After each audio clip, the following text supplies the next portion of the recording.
Hello. And welcome to Nightmare Nation, a paranormal themed podcast where we talk about haunted places around the world. And scary things. And demons. And ghosts. And possessions. And witches. And haunted houses. And demons. And did we say demons already? That's why I questioned after I said it. I heard the question mark and I was like, wait. Is that right? I think we did. I don't know. Cults? Yeah. Aliens? Yep. UFOs? Uh-huh. Generally things beyond the natural world that we see day in, day out. Yes. And if it's scary and unexplainable, we want to talk about it. And the unknown. The unknown. We the love great the unknown. Unknown. Into the unknown. Into the unknown. That's literally the only part of the song I know because my little niece sings it. I actually haven't seen that movie. Okay. I've seen the first one. I will say but the second one is good. I think the first one's better, but there is a song later in the second one called Show Yourself that, like, oh my God, I literally was just thinking about it and I gave myself chills. Just from thinking about it. It's a good song. That means it's a good song. It's pretty dang good. I almost sent you a picture today, but I watched The Greatest Showman again. Oh my God. Because it's just the greatest fucking musical. I made Anna watch it. I was like, Anna? Because I never watched it and I didn't have anybody to watch it with because Ben doesn't like watching musicals. Yeah. So, well, he's a loser. Yeah. You married a loser. I'm no, sorry. You stop it. He's great, but also a loser. Only because he doesn't like musicals. Everything else is great, but that's a pretty fatal flaw. Yeah. I'm just saying. I remember seeing The Greatest Showman for my birthday with Anders, and I literally, like, the movie finished and the credits started rolling, and I was just sitting in my chair, like, dumbfounded. I was smiling so hard, and I was literally like, I want to watch this entire movie from start to finish again right now, freaking back to back with my first viewing. I literally was like, I couldn't even remember the last time I left a movie theater feeling that just elated. Mm-hmm. I was so happy. Amazing. It's and just so watching that, it always just makes me happy. Or I'll listen to the soundtrack and then I just get happy. And what is the song? I mean, every single song.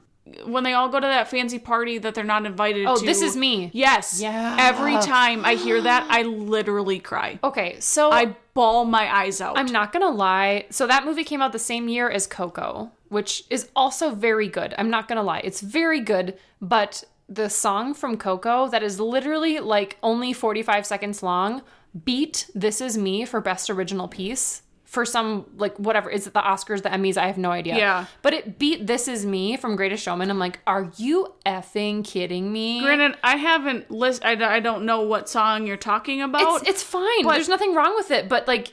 Have you listened to The Greatest Showman? Have you fucking listened to the soundtrack? Have you listened to all of the freaking songs? Because they are amazing. I listen to it and I just get chills all the time because the music is just phenomenal. So it's just amazing. Okay. All right. So we're a podcast that talks about scary things. We like talking about scary things. But you know, we also go off on tangents. Yes. Because that's what we are known for, and that's probably why you listen to us, because you literally never know what to expect with us each and every week. I was going to say, that's what you pay us for, except you don't pay us. You don't pay us. We do it for free, because that's how much we love blabbing about random shit. We are your entertainment for the week, friends. You're welcome. Yes. Here we are to talk about scary things. We're here, yeah. Have you seen any good scary movies lately? No, I have been on a kick of... I watched Cold Case Files today on Netflix because I really, really enjoy those. I did watch... was it Netflix, I think? It was like Murder at Home or like Murder in the something or another. But I don't remember if you know, a couple years ago, there was this guy who... his wife and 2 kids went missing, and... I feel like I know what you're talking about. I think I've seen, like, the little, like, thumbnail for it on Netflix, but I haven't watched it. And it was... I remember it was all in the news because I vaguely remember it. Mm-hmm. This guy, he was out at work. This girl's friend got worried about her because they went to Arizona for some conference or something. She brought her home at like 1:45 at night, and then the next day she wasn't responding to any text messages or calls or anything, so she was starting to get worried. So she called the cops to like do a wellness check on her, and the guy had gone into work that day, and then he came home and she was gone, and he was just acting just not normal, like how you should when your 2 children and wife have gone missing. Yeah, that seems like it'd be kind of a cause for concern. Yeah, a little bit. Like, but he was just like, oh, well, she came home last night, and then I got up at 5 and went to work, and, you know, I don't know what happened. And, like, they showed, I think it was at the end of him in front of the media talking about how he wants them to come home, and he was just, like, very stoic, trying to pretend to be sad. Isn't it interesting how, like, deep down your human instincts can tell you if someone is, like, faking it or not? Like, even if you are doing the exact same, like, facial expressions or the words coming out of your mouth, like, sound exactly like what you would expect someone to say, like, something in your gut tells you, like, this is not genuine. It's like their facial expressions do not match what they're saying. Yeah. Like, you're saying all the right things, but you can tell deep down that, like, there's something very disingenuine about your performance. It's a performance. Yes. Which is so fascinating. Yep. And it was...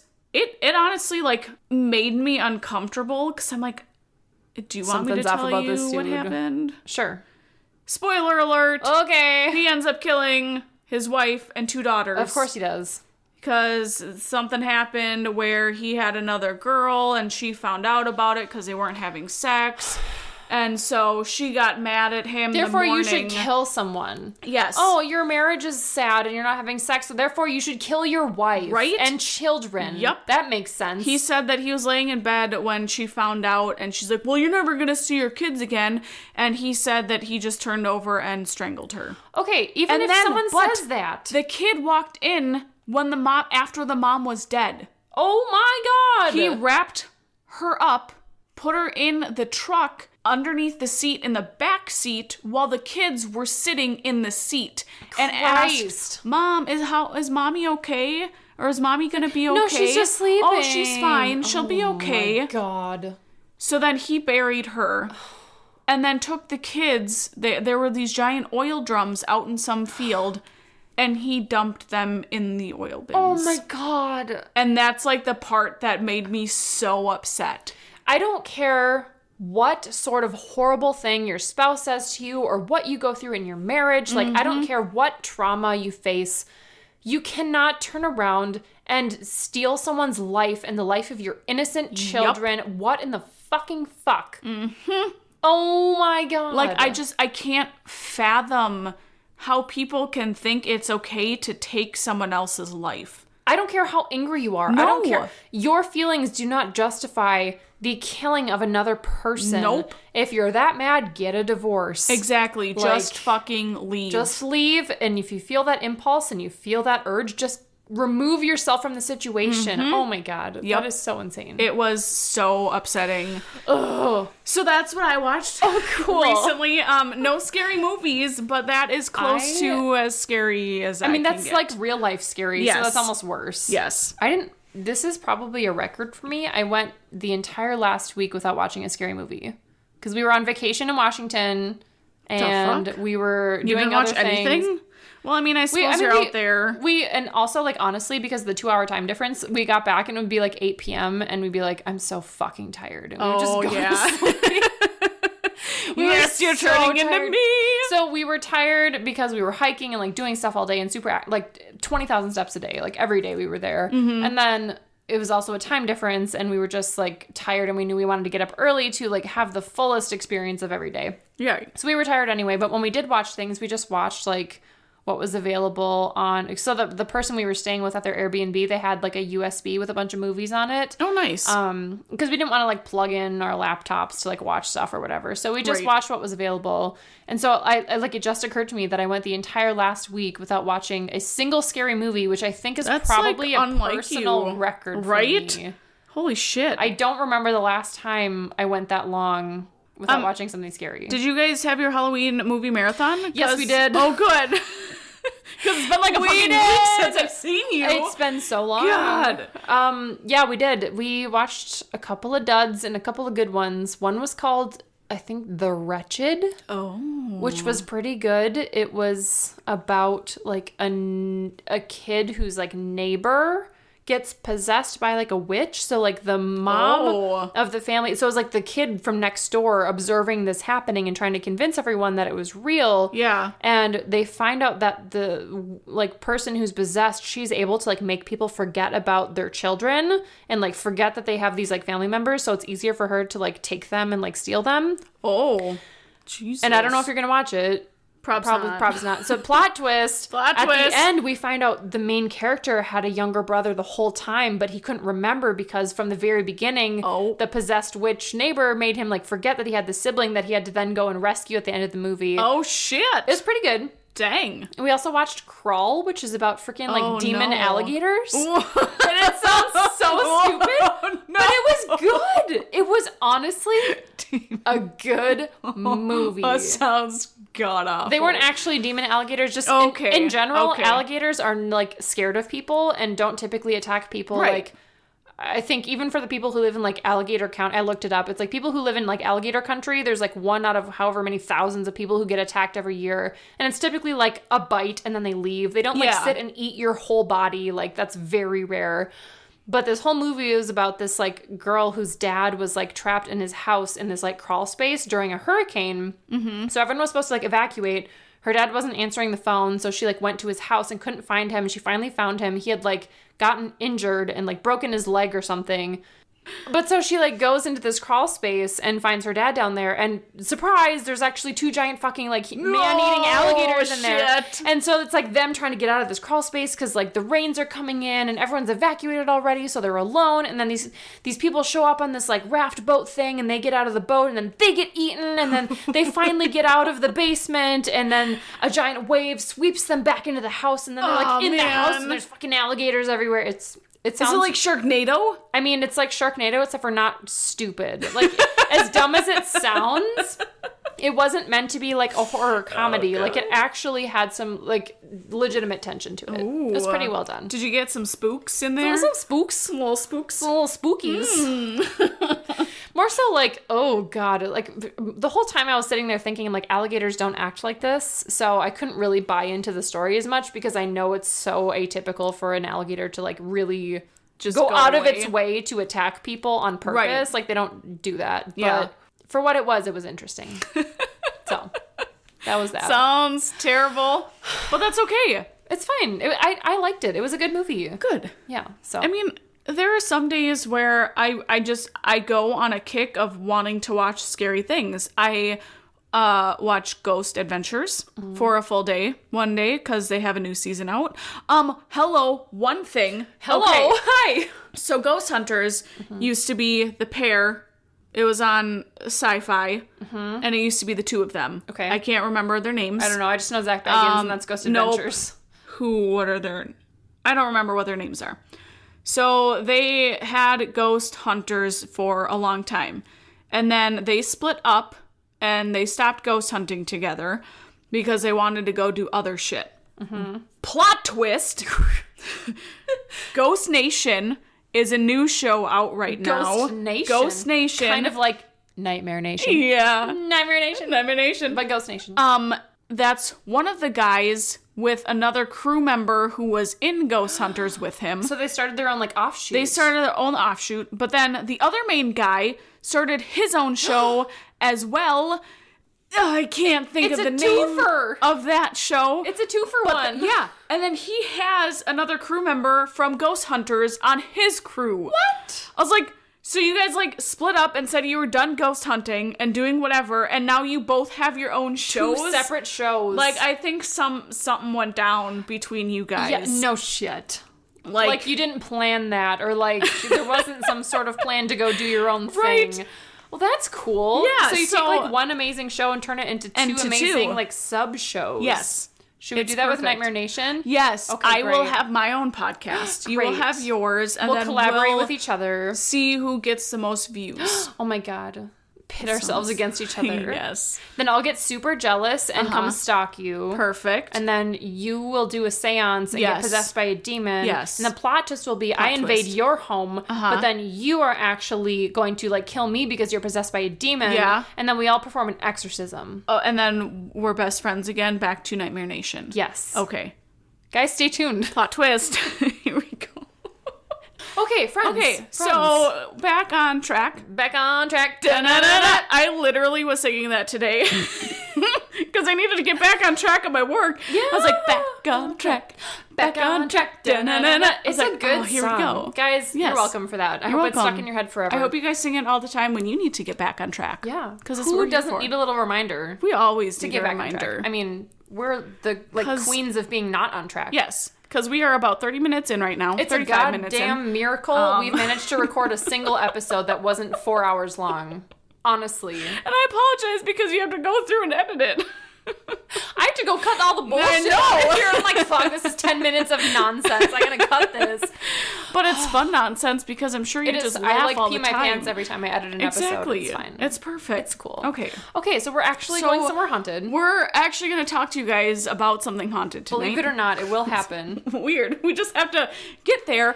We haven't seen each other for a week. This is why 9 days, you guys. Yes, we can't do this because this is what fucking happens. We get an hour into the goddamn episode and we're finally doing it. Guys, this is 9 days. Like, 9 days, okay? Not even 2 weeks. God, I can't. How do we function as humans? Like, it's...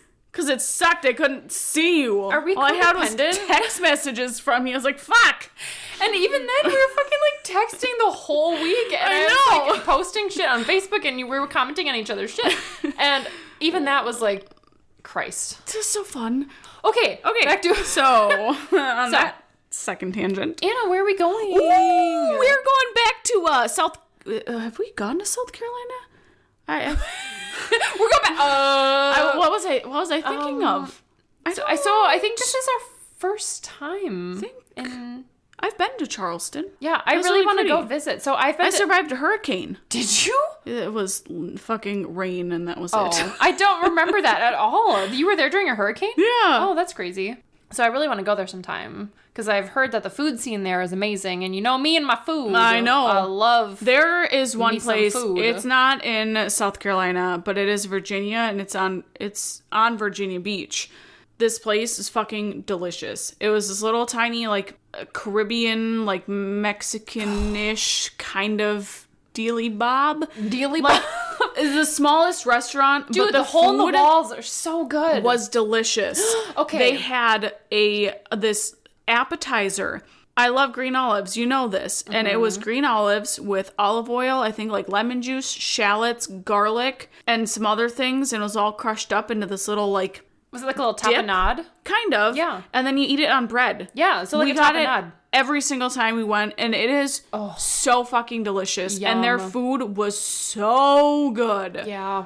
Okay, you guys. So, South Carolina. Here we go. History of where? Oh, the history of the Dock Street Theater. The theater. The theatre. Theater. My sources are Wikipedia and scpictureproject.org. So the Dock Street Theater is located in the French Quarter neighborhood of downtown Charleston, South Carolina. Which, when I wrote that down, I had no idea that there was a French Quarter in South Carolina as well. Yeah, I want to go there. I thought it was just New Orleans. Yeah. New Orleans. I feel like a lot of the South, like on the coast, it has a ton of like French influence, which is so interesting. Which is why, like, I really want to go there because it's such a like melding of different cultures, which is so cool. That's what I loved about like studying abroad in Malta. Because it was like a mix of like Arabic and Italian and like British culture, like all in one. That's an odd combination. Yeah, because the island used to be occupied by the Ottomans, like the like Arabic. So the language is interesting because it uses the like Roman alphabet, like letters, but it sounds like an Arabic language, and typically Arabic languages are written with like the Arabic like alphabet, which I don't understand at all. I have no idea how it works. So it's like super weird because it's got like Italian influences, but it was a British naval base for like freaking 200 years. But it used to be occupied by the Ottomans, and it was so it's like just this so weird blend of cultures, and I loved it. That's awesome. Yeah. So different. Yeah. So not quite the same as Charleston. Well, yeah, but the same concept. Exactly. Yeah, exactly. You get what I'm saying. Yeah. So that's kind of cool. Yeah. So in 1736 was when the original Dock Street Theater was opened, and the first performance was George Farquhar's. Oh. Farquhar. Farquhar's play, The Recruiting Officer. Wow, it sounds thrilling. Don't know what I want to see that play was about, but it sounds really terrible. I want to see it. So right now. Let's stop recording and go watch it. Go backwards in time. Okay. Perfect. So the theater was the first building in America built exclusively to be used for theatrical performances. That's cool. Yeah. I thought that was pretty freaking sweet. Neat. Uh-huh. And also the first opera performance was performed here called Flora. So the first owner of the theater, known as Mr. Shepherd, did not do very well when it first opened. Literally, after 4 months of the theater being opened, and after the first performance, Shepherd decided to sell his theater. Wow, 4 months? 4 months is all it took. Dude. Yep. That's not enough time to freaking give it a chance. Right? So he put an ad in the local Gazette or fucking... the local Gazette. Whatever newspaper. Mm-hmm. And his ad said, to be sold to the best bidder on Wednesday next, the 12th instant, at the theater in Queen Street. 1/2 or whole of the said theater with the ground thereunto belonging. Dude, I literally what the fuck? wrote that sentence. I was like, what does this even mean? Okay, you reading that out loud was literally what me reading the entire book of Dracula was like.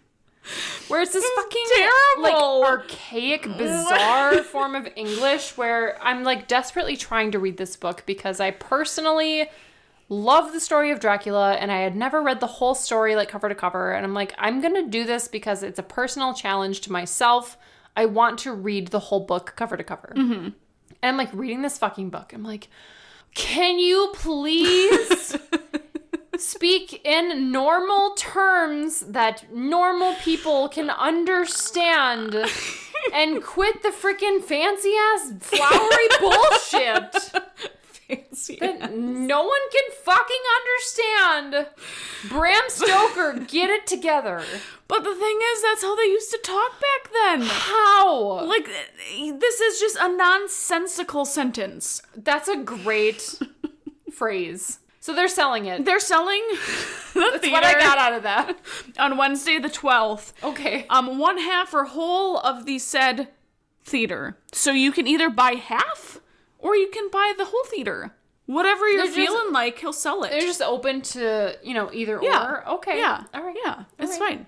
But then in 1740 there was a fire. Oh. Guess what the fire was called?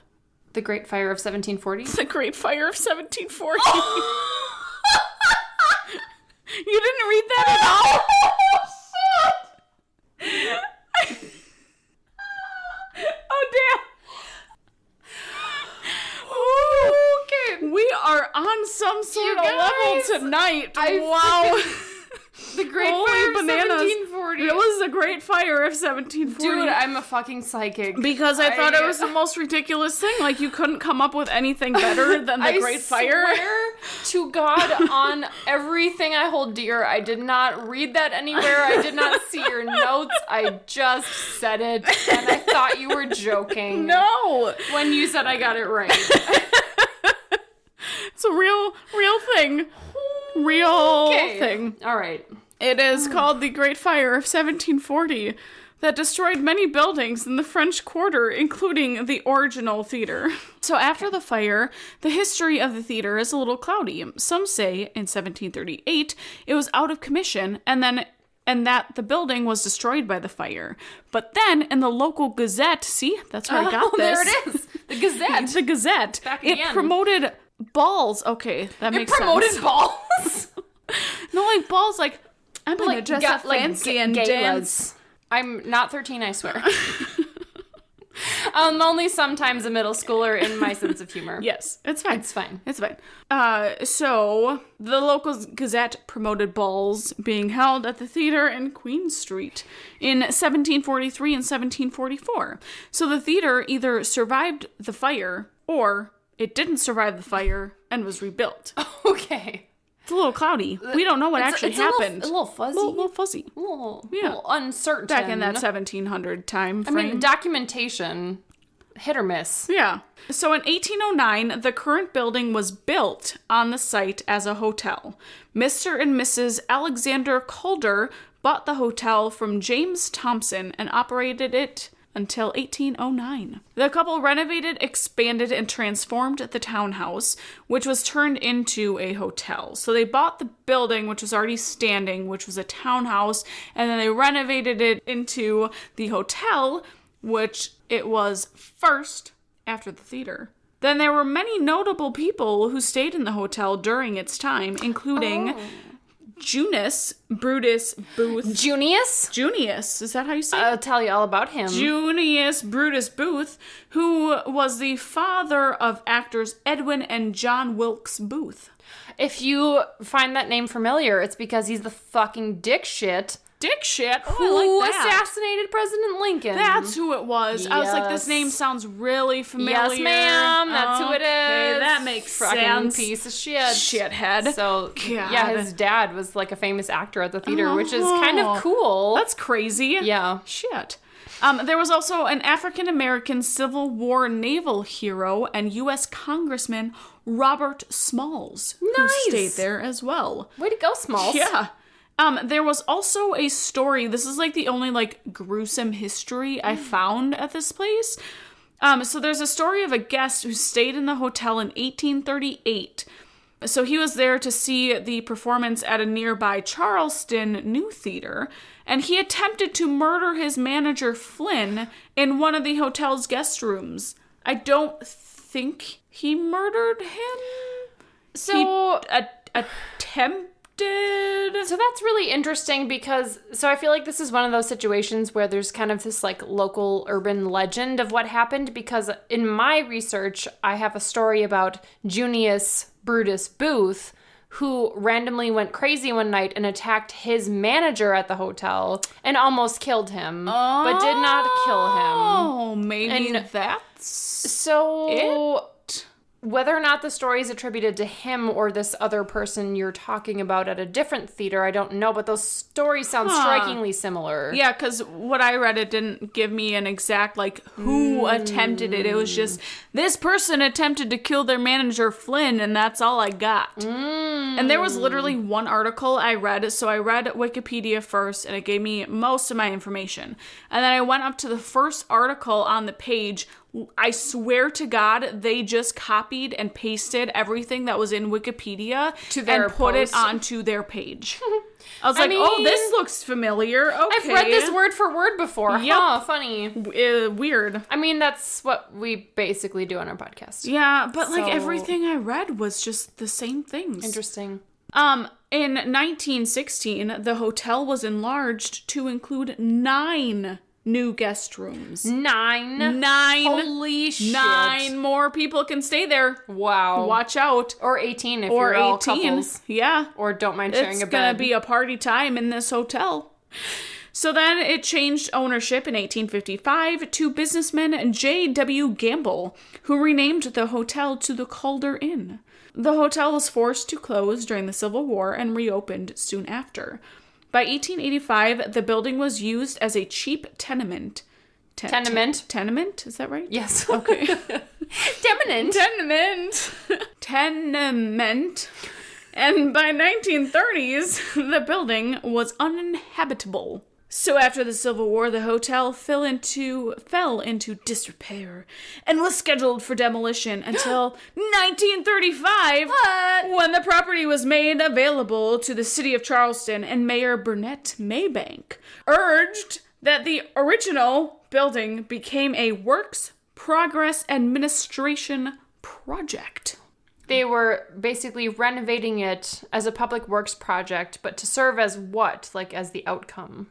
The Works Progress Administration was an American New Deal agency employing millions of job seekers to carry out public works projects. Including the construction of public buildings and roads. Okay, so it's kind of part of, like, counteracting the Great Depression. Yeah. And giving people work. And even though they didn't know exactly what the building would be used for, they wanted to give people some jobs to help renovate it. Correct. That makes sense. Yes. Okay. Well, especially because this was right after the Great Depression. Yeah, that makes sense. So, yeah, okay. Yep. So from this project, the theater was born! The theater was born. The hotel's grand foyer. You mean the foyer? Foyer became the grand foyer of the theater, and the hotel's dining room now serves as the box office lobby. And the president... Oh, God. And the what? The present... Not president. Not president. The present Dock Street Theater's stage house and auditorium were built in the hotel's courtroom. Courtyard. Not very different from courtroom. Because it used to be a courthouse, I think, with one of the older owners. You know, I read online, someone wrote about this building as being the building that is like a cat that has 9 lives, because it just keeps coming up. Freaking everything. It never stops changing what its role is and the different functions that it served. So that makes sense. It was just kind of everything. It's a jack of all trades. Yes, exactly. Yeah. So the theater's second grand opening took place on November 26th of 1937, because they redid everything and made it into the theater. And then the theater reopened again for a third time on March 18th of 2010 after a 3-year, $19 million renovation. Oh, snap. So that's semi-recently it reopened. Yep. So the renovation brought the 21st century into the theater with state-of-the-art lighting and sound, modern heating and air conditioning, and new restrooms and seating. Nice. Yes. It was also made seismically secure and fully handicap accessible. Seismically secure? So Does that mean it's, like, impervious to earthquakes? I'm pretty sure South Carolina doesn't get earthquakes. That's just what I wrote down. Seismically secure. Okay, so if the ground ever wiggles, it's fine. It's safe. Okay. She's not going nowhere. All right. But there was extensive soundproofing done, so no outside noise would impede the performances. Nice. And so nowadays, the theater produces over 120 performances each season and plays more than 40,000 patrons annually. That's a lot. Yeah. Guess what it also does? What does it do? It hosts some ghosts. Oh, yeah, it does. It's a host of ghosts. Hey, hosting ghosts. Tell me these ghosts that they were hosting. I will tell you right now. Hey, I'm Annie. Hey, I'm Anna. Okay, where are we? Okay, you started hauntings. Let's do some hauntings. Let's talk about some ghosts. Ghost. Ghost. Well, as you probably could guess, the Dock Street Theater is often considered to be one of the most haunted buildings. Oh, I would have never... for it. Oh. In Charleston. Oh, okay. We're just in Charleston. Super reasonable. Okay. Given the options, it could be the world, could be the country, could even be the state, but no, they specifically said in Charleston. You know, I can respect that. I can totally respect that. That's fine. Because you're actually being reasonable, saying in Charleston. There's some, like, humility there. Yes. Yeah. So my sources. Ooh, tell me your sources. Are ghostcitytours.com, onlyinyourstate.com, postandcourier.com. You know, you really like Only in Your State. CharlestonCityPaper.com, scaresandhauntsofcharleston.com .wordpress. No, sorry. scaresandhauntsofcharleston.wordpress.com. Oh, good. I do like onlyinyourstate.com because they always have good haunting information. It's perfect. Yes, so one of the most haunted buildings in Charleston. So, with its nearly 350-year history, it's reasonable to assume that it would be host to at least a few different spirits and ghosts from the many people who spent time there over the years. So, in fact, many people who have passed by the building at night have seen the ghosts of lost souls gazing out from the windows. So many guests of the theater have claimed to see spirits roaming about, ghostly, shadowy figures up in the rafters, and even full apparitions on the stage. Oh. Others have also reported cold spots and feeling mysteriously ill within the theater's halls. Uh-oh. So I don't like feeling ill. Walking down the hallway and you're like, oh shit, I'm gonna puke or pass out or vomit. both. That sounds great. Just projectile vomit everywhere. Your favorite, right? I love it so much. I know. So good. I literally have gotten so good at recognizing the signs of someone about to throw up because in literally any movie, if it's a horror movie, someone will puke. Yep. There is literally no question. If it's a horror movie, someone will puke at some point. Mm-hmm. And I can literally, my body is so in tune to like the signs, whether it's like someone's like facial pallor or their expression or like some like physical gesture they make. I'm like, that person's about to fucking puke. And I close my eyes and I plug my ears and I'm always right. I'm always fucking right. It happens. And I literally, and Anders goes blah, blah, blah, blah, blah to like block the sound for me. So now in any other context, if he ever says blah, blah, blah, I immediately close my eyes and plug my ears because I assume he's talking about someone puking. And he's like, no, that was unrelated. I'm like, well, that's the sound you make when someone's puking. You do, okay. So don't tease me like that because I assumed someone was throwing up somewhere. So. All right. Okay, so ghosty news. Ghosts. Okay, so a lot of people have reported feeling mysteriously ill within the halls. So one visitor specifically said that while visiting with her mom, they had just walked in when they felt a, quote, heavy vibe, as though someone were there watching them. So in response to that vibe, her mother said out loud, quote, "You're afraid to show yourself, aren't you?" Just kind of like jokingly. You provoking him, huh? Oh, she's joking. She's provoking the spirit. And guess what? What? She immediately dropped to the floor like something had knocked her out. I wonder why. After a few seconds, she woke up crying, saying that a, quote, immense sadness had overwhelmed her and that they needed to get out immediately. So we had the strange fainting, crying, sadness experience. So other strange occurrences include the elevator frequently going up and down by itself. Fuck that shit. I hate elevators so much. I hate them. I'm sort of claustrophobic, so the idea of like being stuck in one makes me want to like shit my pants. My worst fucking fear because you can't fucking go anywhere. There's nothing you can do. No. There's nothing you can do. No. It's terrible. So I conquered one of my worst fears of all time. It was actually like two of my worst fears because I'm slightly claustrophobic and I'm scared of heights. So in Seattle, we went up into the Space Needle, which required going in an elevator up like 450 feet into the air. Nope. And one of the floors of the Space Needle has a rotating glass floor where you can literally look down to the ground below. And I was like, fuck that shit. I see so many videos of people like going across a glass bridge and you're like 5,000 feet up in the air, probably more, and you're just walking and then you see people who are literally crawling because they're just terrified. That's me. I'm like, yeah, that's me. You know the third floor of Mall America? Fourth floor? Yeah. Third floor. Where they have those little like glass square things. I'm like, fuck that shit. I'm walking on the freaking side as far away from the railing as I possibly can. I'm like, I don't want to look down and see where I could be falling if the floor breaks because who knows what's going to happen. I think about that all the time. Yes. I'm like, what happens if this building just falls on top of me? I'm fucked. Yeah, like I know that die. Realistically, 1 out of a million cases, like that's the only time it's gonna happen. But what if I'm that 1 out of a million? Like it could happen to me. Exactly. People win the lottery. Like it's gonna happen to someone. It might be me. I don't know. Yep. So I fucking like pee my pants. I was like up at the top of the Space Needle. I went up. I was really proud of myself for getting to the top. And I sat on a bench and Anders was like, I'm going to go look at the rotating floor. I'm like, you have fun. I will sit here and wait for you. I am just going to stay. I'm going to chill here on this bench and pretend like I'm not 500 feet in the air. And it was rainy that day anyway, so we couldn't even see like the full view. So I'm glad I did it, but it was really fucking scary. So no, thank you. Okay, so elevator. So one employee, while in the elevator at the Dock Street Theater, said that once when she was alone in the elevator, she heard a phone ringing. So she didn't have her cell phone with her. She didn't have any other thing that could have been making the noise of like a phone ringing. She just heard it from coming outside of the elevator. So when she opened the door to the elevator to the call box, the noise immediately stopped. And was just done. So she was like, cool. There's a ghost in the elevator.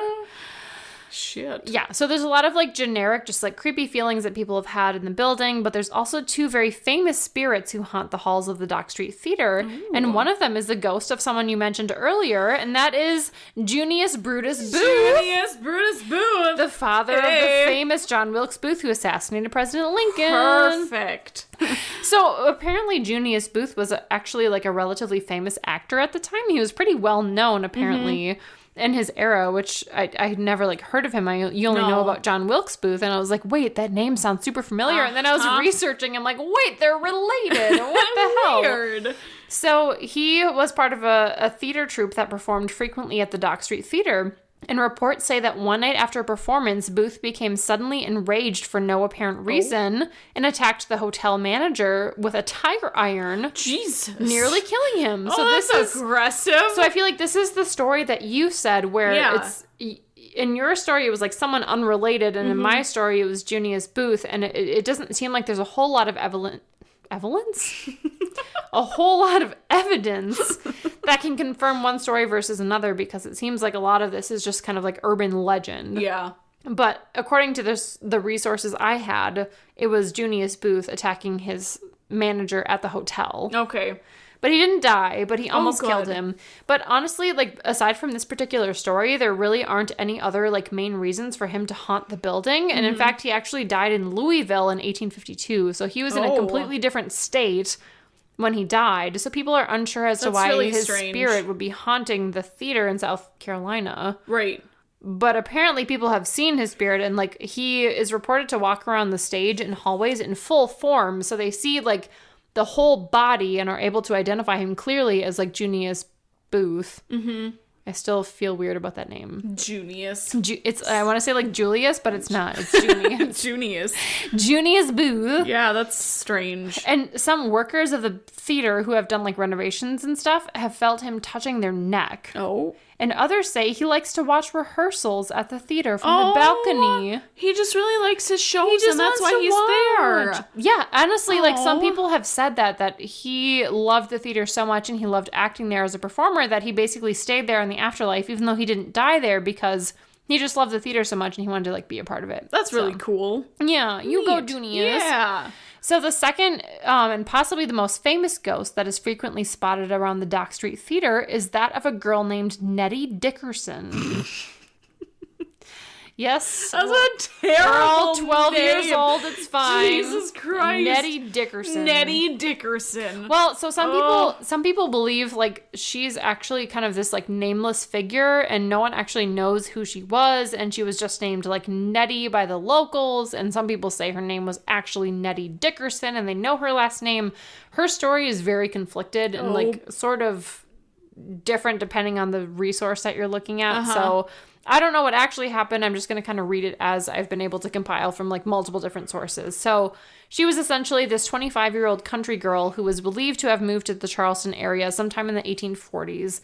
So she supposedly moved to the city to find love and excitement, but found that none of the men in Charleston were looking for brides in their 20s. So she was freaking too old to be married at 25. Jesus Christ! Because all the men wanted teens, like, that's 17, disgusting. 18. Yeah, it's Seriously? fucking gross. Well, it was like the 1900s. But 1800s. Still, I know. Gross. It's gross. So, God, that makes me feel old. it gives me the creeps. Ain't nobody want me now. We're gonna be 28. Fuck. Oh, shit. Well, you're already married, so you're fine. Yeah, I am. Thank God for that. Woo! We don't have to worry about it. Oh, shit. Andres is like that all the time. He's like, I'm so happy we're married and I don't have to worry about dating. Yes. In addition to, like, trying to do a full-time job and, like, live life as an adult, and let alone trying to think about adding dating into the mix. I'm like, seriously. Christ. So well, Nettie wasn't as lucky. Sorry, Nettie. So she's a little single girl. She couldn't find a lover because they're all like, I want a 17-year-old. And she's like, I'm 25. And they're like, fuck you. I'm sorry, Nettie. So she was bummed and she had to find work somewhere because she essentially moved there and couldn't find a husband. So she's like, well, I need to make a living somehow. So she got a job as a clerk for a local church. And she had befriended a priest who worked at the church who really liked her and, like, thought she was a good person. But she honestly, like, having spent a few years working for the church, she felt like she was she was upset because she never really fit into the like Charleston like high society. She was never going to be accepted among the people that she really moved there to be with. Mm-hmm. So she was upset. She quit her job at the church. She went to the store and spent all of the money she had on this really expensive, gorgeous, like, red dress. So she was like, I'm going to put one final hurrah into my ability to attract a man. I'm going to buy this fucking fancy red dress, and I'm going to show up at the hotel and attract a mate. So she goes there in this expensive red dress to the Palmer's Hotel, as it was known at the time. So at the Dock Street Theater hadn't been created yet. It was still the hotel, like you said. Yep. Hotel of 9 lives. Theater of 9 lives. Pretty much. So she went there in her fancy red dress, and she basically went there not as a guest, but as a prostitute. Oh. And became quickly very popular because people really liked her in her red dress. She was apparently very attractive, and the main reason people didn't want to marry her is because she was of a lower class, but when she was a prostitute, they didn't care as much. Mm-hmm. So she attracted a lot of clientele, but she was also super freaking ballsy, because she would go to church on Sunday. Oh. And all the dudes who were there were like, what up? And then the wives of the men who she slept with were like, I know who you are, you bitch. Oh. And they would give her these, like, glares, and she had a reputation. Oh, God. I'd be like, yeah, fuck you, bitch. Dude. I'm taking your man. Come at me. That's what she did. So she had a reputation for being this, like, ostentatious, like, confrontational person where the ladies would, like, glare at her in church and be like, oh, hi, I'm Nettie. Nice to meet you. Fuck you bitch. Yeah. So she showed up at church and was like, oh, I know who you are. I know. I slept with your husband last night. That's so awesome. I love that so much. So it's if cool. I was a prostitute, I would be that prostitute. I'd be like, yes, you would. Yeah, come at me. I'm sleeping with your husband. Hey. Well, so while it was really cool and like badass and like awesome in retrospect, it unfortunately cost her a lot of her business because the guys were like, dude, you can't let my wife know I was sleeping with you. And she's like, fuck you, I don't care. And they basically were like, we can't do this anymore. So she lost a lot of her clientele, and she essentially like lost business to the point where she became penniless. Oh no. And this is where the stories kind of get weird, and we don't really know what happened, because some stories say that like she, in a penniless, desperate state, like put on her red dress and went up to the second floor of the hotel and was like, screw you world, screw you high class, I hate the high class of Charleston, South Carolina, and fuck you world. And then she got struck by lightning and died. Oh, that's a little excessive. It's super melodramatic. Yes. And then the other version of the story is she went up there and killed herself by falling over the second story railing. So she either went up and was like screaming defiances in the face of South Carolina society and got struck by lightning, or she killed herself. I'll just take the struck by lightning for 200.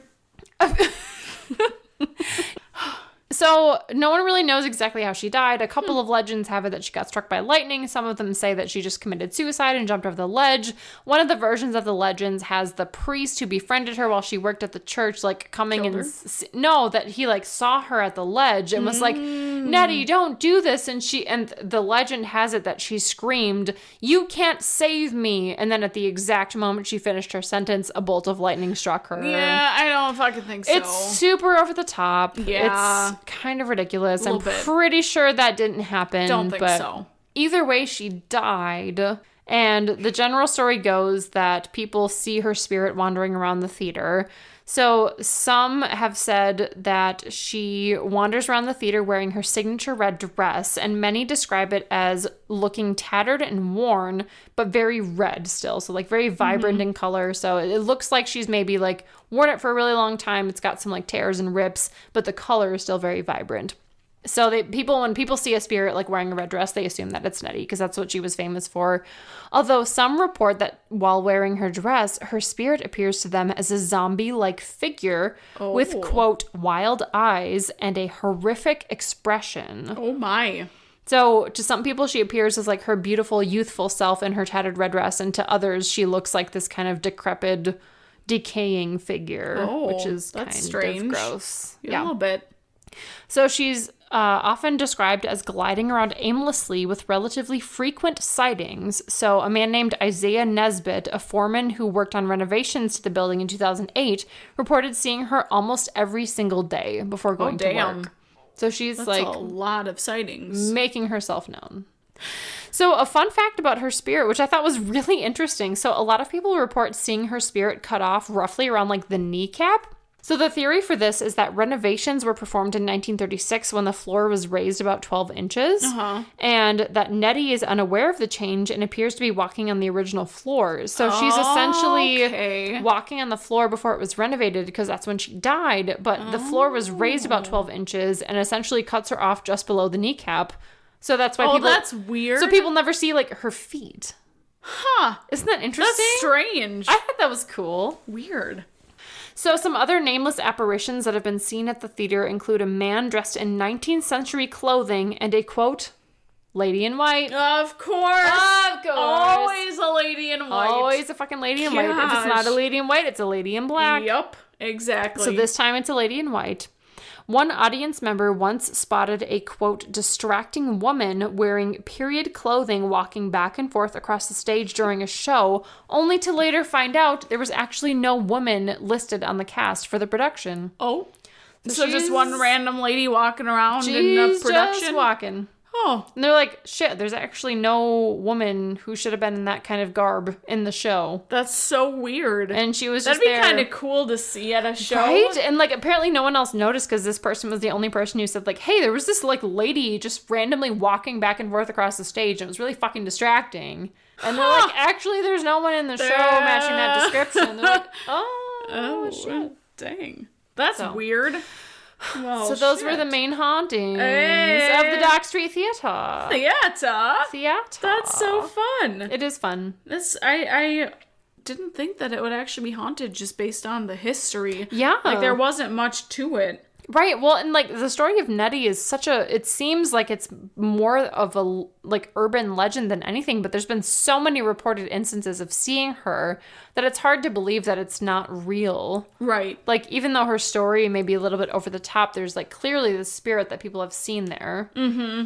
And Junius Booth, I mean, I don't know. He really liked being an actor there, and he just wanted to come back because it was fun. He just wanted to be there. That sounds great. Yeah. So, friends, tell us our craft cocktail cult recipe. Craft cocktail cult. Friends. The CCC. CCC. Okay, so the picture I'm going to post is going to look a little bit different than what the recipe is that I'm going to give you. We adapted a little bit. Yes.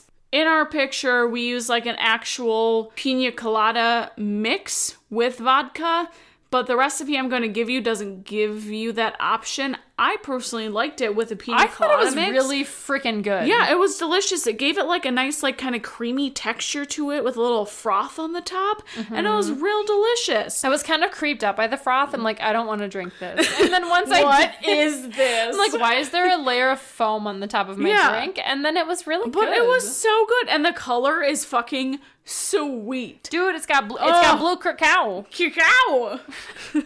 So it's fun looking. Yeah. So this is the Earth Day Ocean Water beverage. Ooh, ocean water. Ocean water.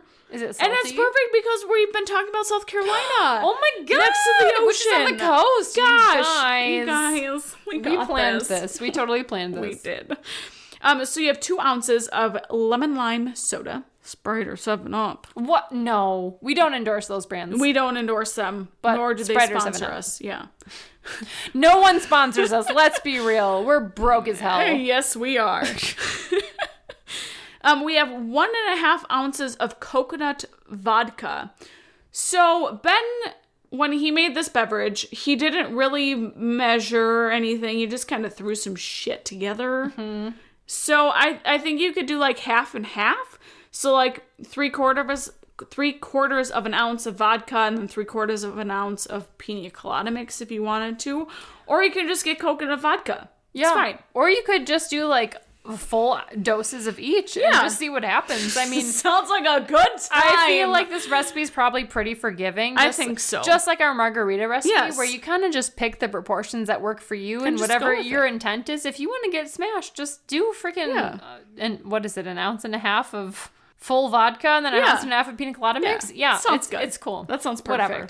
And then we have 3/4 of an ounce of blue curacao. Cacao. And then 1/2 ounce of lemon juice.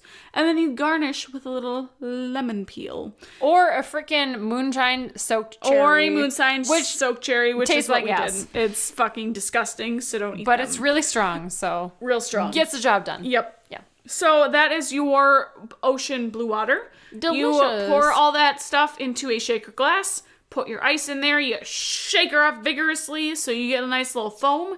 You pour her into your glass. Put some ice on top. Boom.